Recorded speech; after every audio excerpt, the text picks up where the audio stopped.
इसको दो तरह से अपन बोलते हैं, मोर्टेलिटी, मॉर्बिडिटी। मोर्टेलिटी मतलब डेथ, मॉर्बिडिटी मतलब सफरिंग। लकवा हो गया, एक तरफ का हाथ पाँव काम नहीं कर रहा, पेशेंट बिस्तर में पड़ा है, तो वो मॉर्बिडिटी हो गई। तो stroke is the cause of, second most common cause of mortality and morbidity. इसलिए इसके लिए इसके पीछे अपन पड़े हो। फर्स्ट क्या है? First is cancer. सालों पहले हार्ट या हार्ट अटैक फर्स्ट नंबर पे था। अभी उसका अवेयरनेस इतनी हो गई है, डेथ लैब, कार्डियोलॉजिस्ट हर जगह, छोटी छोटी जगह इतने अवेलेबल हो गए हैं कि वो नंबर 3rd पे पहुँच गए। राइट। इसी तरह से अगर अपन स्ट्रोक में अवेयरनेस पहुँचाते हैं कि जितने लोग प्रभावित हो रहे हैं, जिस लिमिट तक प्रभावित हो रहे हैं, उसको अपन कम कर सकते हैं। नंबर भी कम कर सकते हैं, इंटेंसिटी भी कम कर सकते हैं। क्योंकि स्ट्रोक में सबसे ज़्यादा जो अहमियत है वो समय की है। तो अपन इसको टर्म चेंज करते जा रहे हैं टाइम के साथ साथ। पहले अपन स्ट्रोक बोलते थे, फिर हम लोग इसको प्रमोट करने लगे कि टाइम इज़ ब्रेन, या फिर नए वो बनाए हमने सेइंग की अभी इसको पैरालिसिस नहीं बोलना है, स्ट्रोक नहीं बोलना, अब इसको ब्रेन अटैक बोलना है, ताकि जनता की संवेदनशीलता इसके प्रति बढ़े। जैसे हार्ट अटैक का नाम सुनते ही अपन कितने एक्सपो हो जाते हैं, अलर्ट हो जाते हैं, हार्ट अटैक, फलाने को हार्ट अटैक पड़ेगा, तो एकदम से चौकन्ने हो जाते हैं।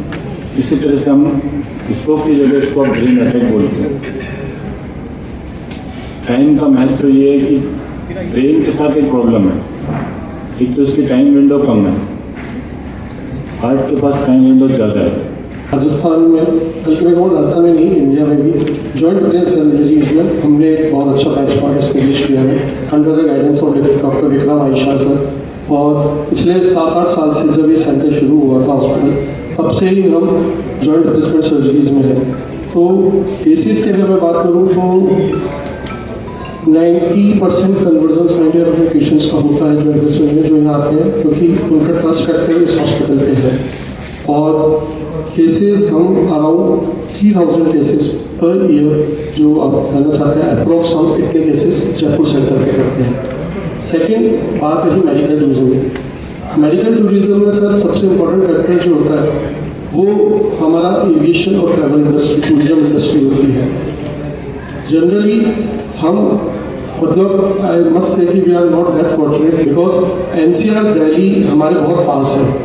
तो जनरली जहाँ पेशेंट्स पहले मेडिकल टूरिज्म के लिए लैंड होते हैं वो दिल्ली, क्योंकि वहाँ जो फ्लाइट्स हैं वो काफ़ी पैमाने में हमसे बहुत ज़्यादा है जयपुर से।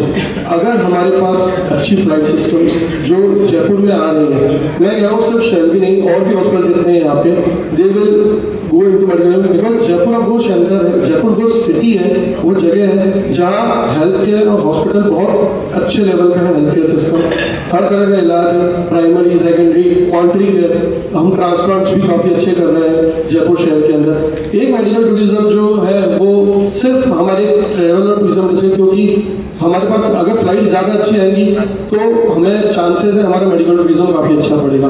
कुछ पेशेंट्स जो हमारे पास आते हैं वो किसी ना किसी नॉन किसी के रिलेटेड, जैसे फॉर एग्जाम्पल कोई दुबई में रह रहा है but they belong to Jaipur, तो उनको जॉइंट रिप्लेसमेंट कराना है, तो फिर वो जयपुर आके कि ठीक है, डॉक्टर साहब का नाम सुना है, डॉक्टर रियाज दुबे, दीपक सैनी सर, दिलीप मेहता सर, चिन्मय सर, इनका भी नाम सुना है, वो डॉक्टर्स के पास आते हैं कि भाई हमको यही कराना चाहते हैं। पिछले 1 साल में ऐसे कोई केसेस आए क्या मेडिकल टूरिज्म के? उसको मैं मेडिकल टूरिज्म नहीं बोलूँगा, उसको बोलूँगा international insurance patients. International insurance patients हमारे पास आते हैं, वो जनरली हमारे पास अभी केसेस होते हैं।